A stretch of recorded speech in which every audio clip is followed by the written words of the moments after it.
अभी हम सब गैस एजेंसी पे आए हैं।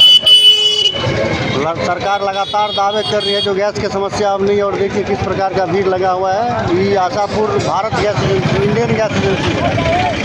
तो देखिए यहाँ पे किस प्रकार से भीड़ लगा हुआ है लोगों को गैस लेने के लिए, और सरकार लगातार दावा कर रही है जो गैस का अब कोई समस्या नहीं है। देखिए कितना लंबा लाइन, 1.5 किलोमीटर लंबा लाइन लगा हुआ है। देखिए क्या भीषण समस्या है अभी भी देश में गैस का। जनता परेशान, नेता मंत्री विधायक सब कुर्सी पे अपना ऐश मौज फरमा रहे हैं। देखिए दोस्तों क्या ज़बरदस्त भीड़ है गैस का। कहाँ तक लाइन है, यहाँ से एक बार बैक कर दीजिए पीछे, यहाँ से लेके और कहाँ तक का गैस का लाइन है बताइए आप लोग। एक भी सांसद विधायक अभी रोड पे नहीं निकल रहे लोगों को गैस दिलाने के लिए। एजेंसी पे इतना भीड़ है, किसी को गैस मिलता है और किसी को नहीं मिलता है।